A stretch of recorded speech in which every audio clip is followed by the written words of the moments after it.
I want to describe something, and I want you to tell me, honestly, if this is familiar. Okay. It is 2 in the morning. You should be sleeping, but your mind is running. A conversation from earlier today. Something someone said. Something you said. Whether you said it right. Whether they understood. Whether you should have said it differently. And then it expands to what might happen tomorrow, to a decision you have not made yet, to a problem that has no solution yet, to 7 different versions of a future that has not happened. And every version, you examine. You turn it over. You look at it from every angle. You imagine the worst. You reassure yourself. Then you imagine the worst again. And hours pass, and nothing is resolved. Because nothing can be resolved by thinking about it at 2 in the morning. But the mind does not stop. Because the mind, in this state, is not trying to solve something. It is stuck in a loop, running the same material, over and over, without exit. That is overthinking. And today, we talk about it clearly, in English, what it actually is, why intelligent people are often the most vulnerable to it, and the specific practical things you can do and say to interrupt it and find your way out.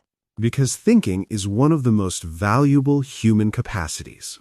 But overthinking, thinking without direction, without resolution, without an exit, it is not thinking at all. It is suffering, made to feel productive.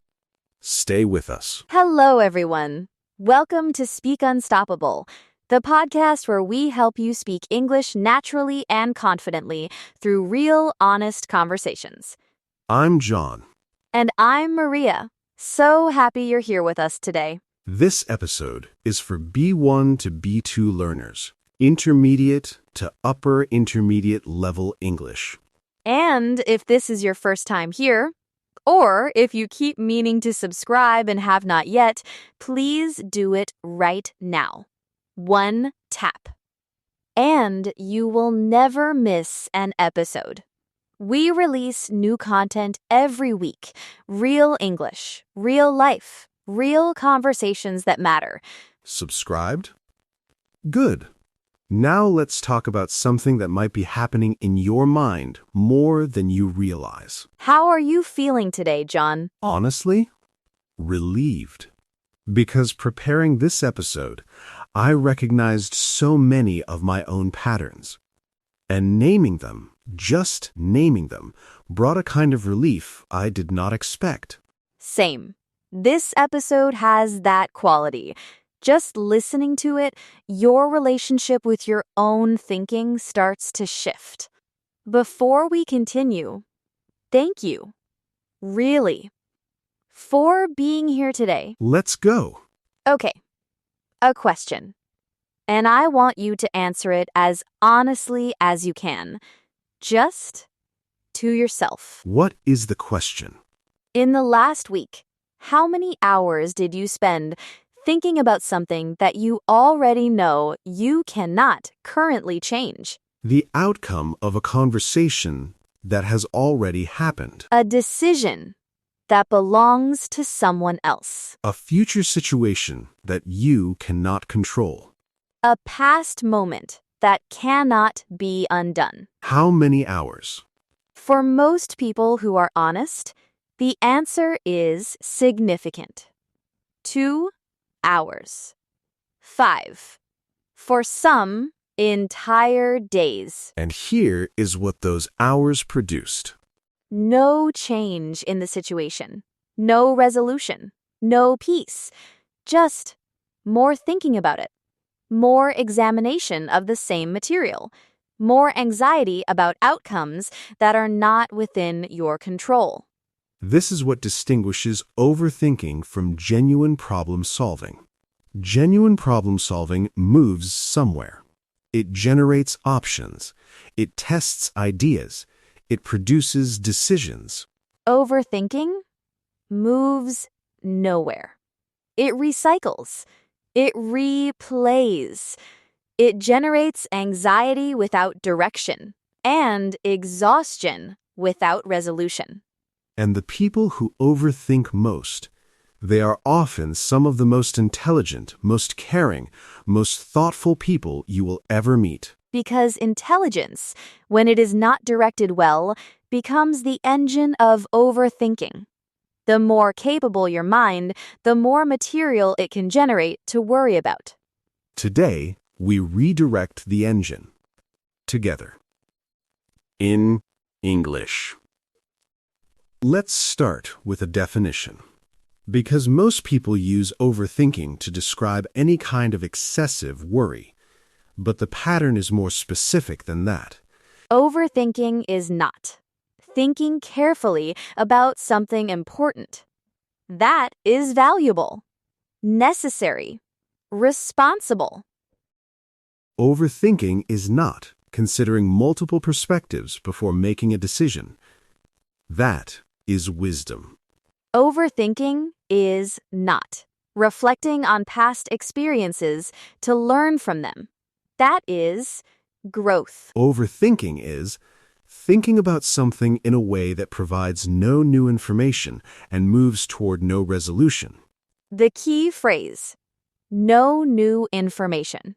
If each cycle of thought is generating something genuinely new, a new understanding, a new option, a new perspective, it is not overthinking. It is thinking. But when the cycle repeats, when you are thinking about something for the 4th time, the 10th time, the 30th time, and nothing new is emerging, that is overthinking. And the test is simple. After thinking about this, am I closer to a decision? Am I clearer? Am I more at peace? Am I better equipped to act? If yes, thinking. Useful. Continue. If no, overthinking.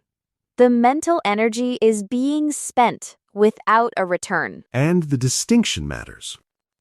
Because many overthinkers defend their pattern as careful thinking, as being thorough, as making sure they consider everything. And it genuinely feels like that from the inside. It feels like productive mental work. But the result, no decision, no clarity, no peace, no resolution, it reveals what is actually happening. The brain is running. But it is not going anywhere, like an engine running in neutral, consuming fuel, producing no movement. And the fuel it is consuming, it is your time, your energy, your sleep, your peace, your capacity to be present. And the cost, accumulated across days and weeks and years of overthinking, it is significant. Okay, this section, it is important. Because one of the most damaging myths about overthinking is that it is a sign of weakness, or anxiety disorder, or some kind of mental fragility. It is not. Some of the most accomplished, most successful, most intelligent people in any field, they are chronic overthinkers. Chronic means persistent, happening regularly over a long time. And the reason intelligent people are specifically vulnerable, it is because their minds are genuinely capable of generating more material. A highly capable mind, when turned toward a problem, a decision, a worry, it can produce more angles, more implications, more possible outcomes than a less capable mind. And this is usually a strength in analysis, in planning, in creative problem solving. The capacity to see many things is enormously valuable. But when that same capacity is applied to a situation that cannot be resolved through more thinking, a past event, an uncertain future, someone else's behavior, it produces overthinking.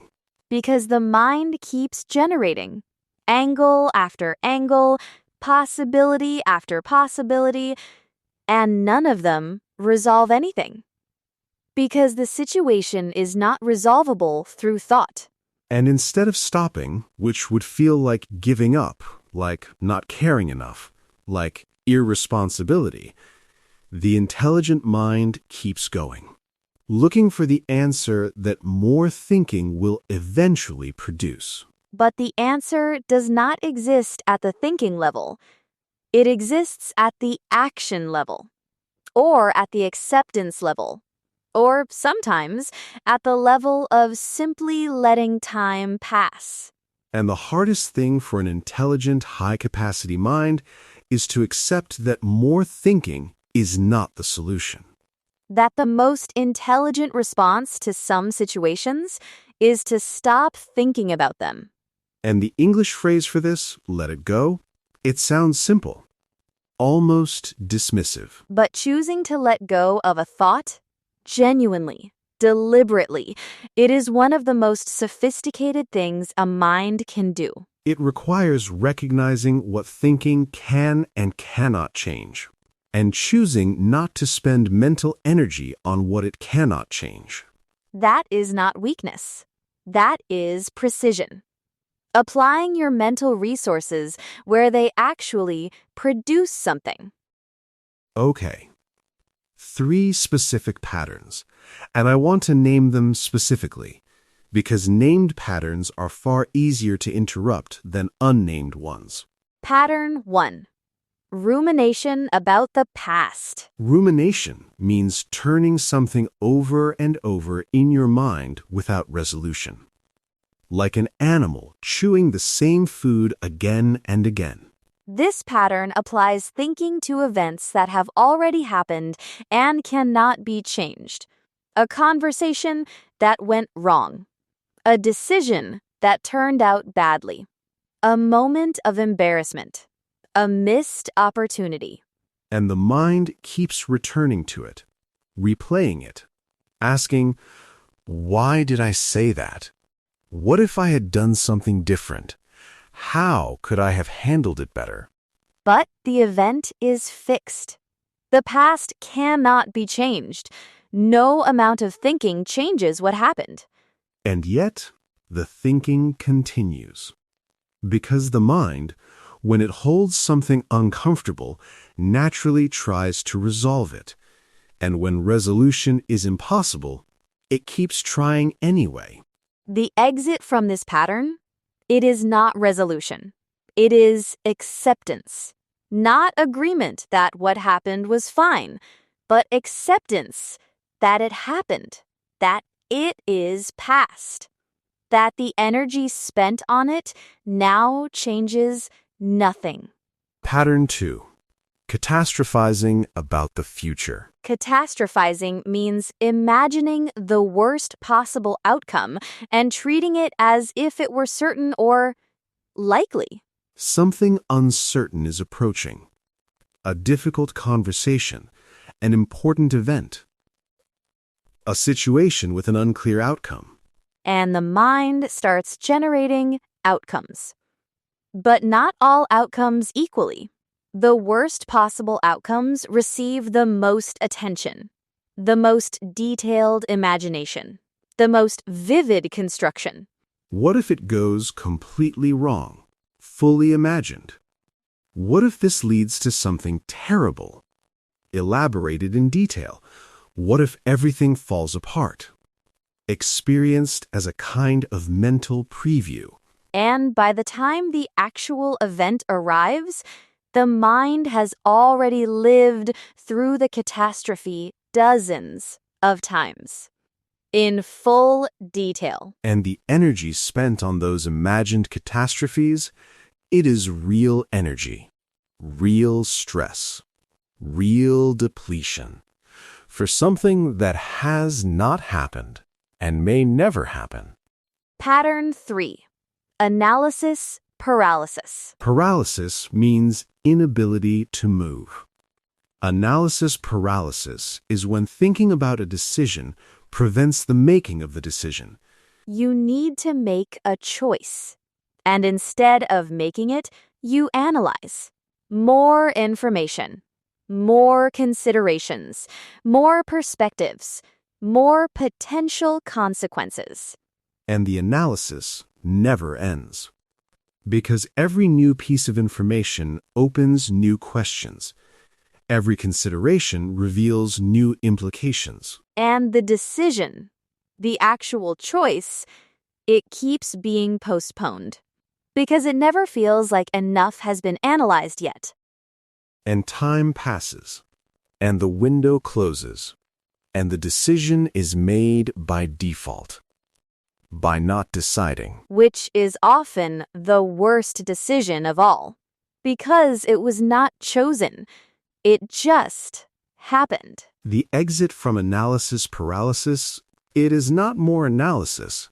It is recognizing that perfect information does not exist, that at some point you decide with what you have, and then you act, and then you learn. Okay, practical. Because knowing the patterns is essential. But the most important thing is, what do you actually do when the loop starts? Interruption, method 1. The reality check question. When you notice overthinking beginning, ask this question. Is this thinking moving me toward a decision or a resolution? If yes, continue. It is useful thinking. If no, can I do anything about this right now? Is there an action I can take? If yes, take the action. Stop thinking and act. If no, there is nothing you can do right now, then what is the purpose of this thinking? And often, when you reach that question, the answer is honest. There is no purpose. The thinking is running on its own momentum, not toward any destination. And that recognition, that honest answer, it gives you permission to stop. Not because you give up, but because you recognize that more thinking will not help. Interruption method 2. The scheduled worry. This sounds strange, but it is one of the most research-supported methods for reducing overthinking. You choose a specific time, 20 minutes every day, and you allow yourself to think about your worries only during that time, fully, completely, without restriction. And outside of that time, when the overthinking begins, you tell yourself, I will think about this at my scheduled worry time. And the mind remarkably accepts this. Not always immediately, not always completely, but over time, it learns that the worry has a container, a time, a place. And outside the container, the constant background hum of worry quiets. Interruption, method 3. The body interruption. Overthinking happens in the mind. And the most effective interruptions often are physical. Movement. A walk. Exercise. Breathing deliberately. Cold water on the face. These physical actions do something the mental ones cannot. They shift your nervous system state. They bring you into the body, into the present physical moment, away from the imagined future or the replayed past. And the body and the present moment, they are where overthinking cannot follow. Overthinking requires imagination. The present physical moment is not imagined. It is real. So when the loop starts, move physically into the present, into your body. And find, usually very quickly, That the loop loosens, not permanently, but enough. Enough to breathe, enough to choose. Okay, real English phrases. Because having the language to describe what is happening, it is one of the most powerful tools for managing it. Category 1. Describing the overthinking state. My mind is running in circles. I cannot find a way out of it. I keep going over the same thing without getting anywhere. I am catastrophizing again. I know that. I need to step back. I am stuck in my head about this. I have been overthinking this so much that I have lost perspective. Category 2. Interrupting the pattern in yourself. Stop. This is not useful thinking. What can I actually do right now? I am going in circles. I need to either decide or let this go. There is nothing I can do about this right now. I am choosing to step away from it. I will come back to this when I have more information. For now, I am letting it rest. Category 3. Expressing this to someone else. I have been overthinking this. I need someone to help me see it clearly. I keep going back to this. Can you help me reality check whether I am actually solving something or just worrying? I think I am catastrophizing. Can you remind me of what is actually true right now? These phrases, they do something specific. They name the state. They create a little distance between you and the thought. And distance, even a small amount, gives you something overthinking removes. Choice. Can I share something about what overthinking really is at the deepest level? Please. Overthinking is almost always, at its root, an attempt to control something uncontrollable. The mind turns to the past because it wants to understand what happened, to find the moment it could have intervened, to feel like there was control available. The mind turns to the future because it wants to prepare, to anticipate every possibility, to have a plan for every outcome, to not be surprised. And the desire for control, it is completely understandable. Uncertainty is uncomfortable. And thinking feels like it reduces uncertainty. Like preparation. Like due diligence. But when the thing cannot be controlled, when the past is fixed and the future is genuinely uncertain, thinking about it does not reduce uncertainty. It just generates anxiety while pretending to be productive.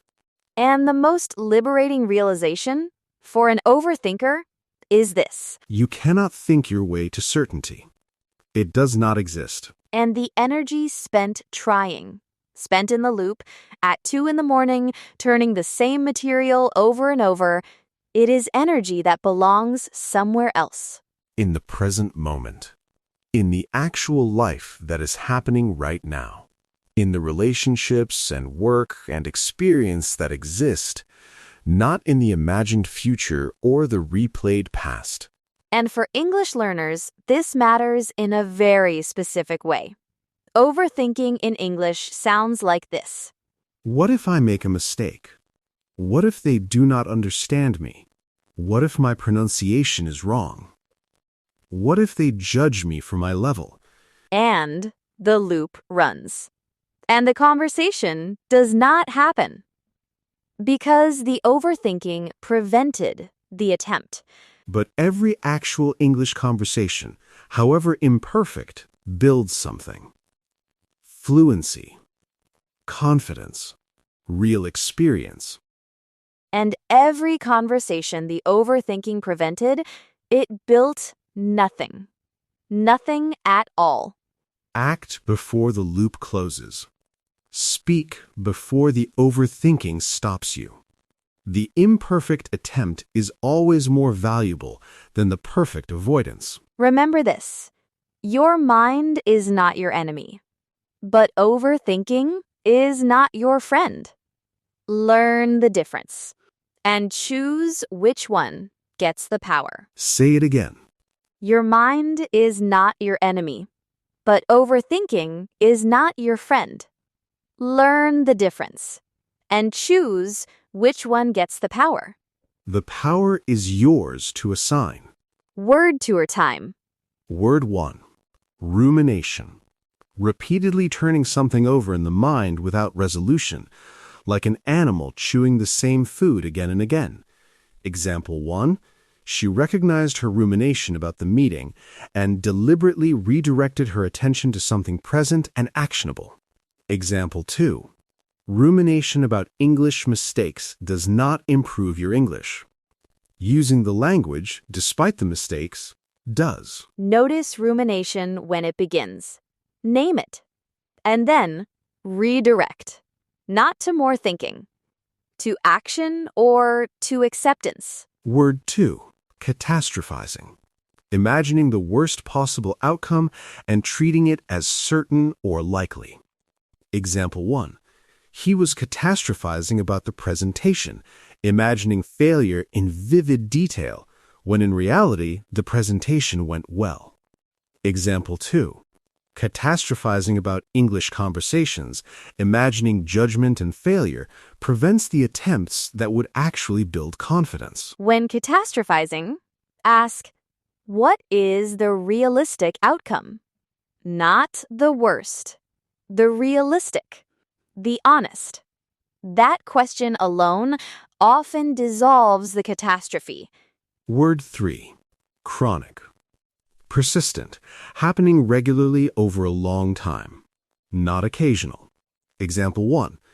Chronic overthinking, unlike occasional worry, has a measurable impact on sleep, decision-making, and overall well-being. Example 2. Chronic avoidance of English speaking, even when the desire to speak is present, creates a habit of silence that becomes harder to break with time. Examine what is chronic in your life, not just occasional. The chronic patterns, however small, are the ones that determine your life trajectory. Word 4. Paralysis. The inability to move or act. In this context, analysis paralysis is when thinking prevents deciding. Example 1. She recognized analysis paralysis when she realized she had been researching the same decision for 3 months without choosing. Example 2. English paralysis, the freeze before speaking, is broken the same way all paralysis is broken, by moving, even imperfectly. Break paralysis by moving, not by thinking more, by doing something, anything, in the direction of your intention. Word 5. Momentum. The force of forward movement that builds on itself. Example 1. Overthinking kills momentum. Each loop brings you further from action and closer to permanent postponement. Example 2.